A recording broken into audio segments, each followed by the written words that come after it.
So I tell you, this power of which I speak is right here, in your own wonderful human imagination. Don't turn to another. Don't turn to anything on the outside. It's all within. The kingdom of heaven is within you.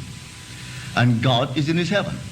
But if I turn within, where I turn to my own wonderful human imagination. And then I imagine what I want as real in my world and persuade myself that it's true. To the degree that I am self-persuaded, it becomes true. It actually clothes itself in what the world calls reality. But the reality is not the visible thing they see. The reality is the unseen state, which I've imagined. You take the yoke, cut it down. It renews itself by the invisible state. The little lamb, you slay it with the knife. But the reality of that lamb, that form that is forever, is unseen by man. So here, in this wonderful world of ours, you have the power. You don't need anything in the world of Caesar to buy what you want. Come, you're told, buy it, without price, without money. When you say buy it without price, well then you see it's not Caesar's coin that you use. You use your own wonderful human imagination. I'll give you this story. A friend of mine down south, he went to this barber shop. There were 4 barbers. He went to the boss barber first, and after about 3 visits, the barber couldn't take him this day, and he took the 4th one, the last year. He rather liked the way this man cut his hair. He got talking to him, and he realized the man loved barbering. He loved it. That's all my friend needed. You really love it? He said, I just love it. I wouldn't do anything else but cut hair. I just love it. And this is what my friend did. He imagined that man, the head of the shop, didn't consult him, didn't consult the boss barber, didn't consult anyone. Just this one. He liked him. He imagined that he was the head of not this shop, but a shop. 6 weeks later, the barber decided, the owner, to unload the shop. How he raised the money, my friend never told me, but he bought the shop and moved from the 4th man, the low man on the totem pole, to the boss barber.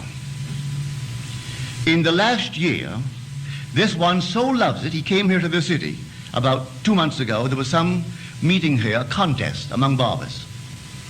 He brought 2 of his barbers with him. One was committed, he couldn't come that day. He brought 2. They took back, out of 5 prizes, they took back 4. He won 2, a first and a second, and 2 of his barbers won 2 seconds.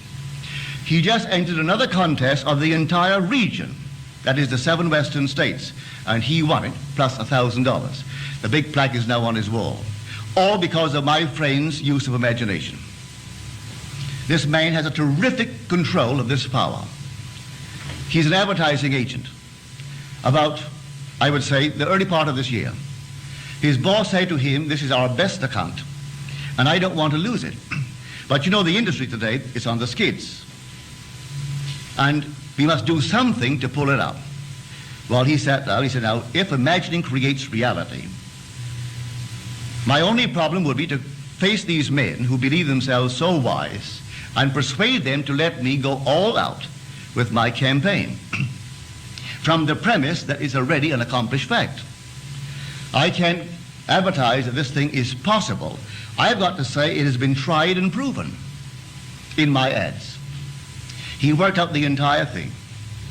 When these 20 men, all multimillionaires, for this is one of the huge industries of the world, this is an international industry. When he worked the entire thing out and presented it to these 20 men on the board, they thought themselves above all this. They were ethically above all things. Their moral code would not allow it. But my friend persuaded them that this is how a law operates, that imagining creates reality. So if you want something created, leave it to me. I will take your desire, I'll make it something that is already a fact. You voice it. The first quarter of this year, that industry not only arrested the motion down, turned it around, and their profits, not their gross, their profits the first quarter of this year was $75 million more than the first quarter of last year. 75 million more. I'm speaking of a net profit. Now these wise men with their wonderful ethical codes, they allow it. They saw the money in the bank. They saw all these things, and their so-called ethical, moral codes went through the window because they saw another principle which they did not know. His competitor, and I saw the letter, his competitor in the advertising field wrote the boss, my friend's boss. He said, you know, I take my hat off to you. You use the principle that we have always used in our work, which was a darn lie. He never did it at all. He said, I know exactly what you did. He's trying to fish him out to find out what he's doing. And in this letter, he makes the claim that he actually knew and have always used it. And no one can work for our concern unless he's aware of this principle and lives by it. We aren't concerned about his religious background. He could be a Catholic, Protestant, Jew, or an atheist. But he has to live by this principle. When I saw that letter, the man was fishing. Just fishing to get the one who really conceived it to come forward and tell him what he did. Well, here is the same one in the barber shop. He goes there every Saturday morning by appointment, and the boss barber waits for him, right on the dot. Every Saturday he is right there for this chap. He loves him, and he took him from the low man on the totem pole and pushed him right up.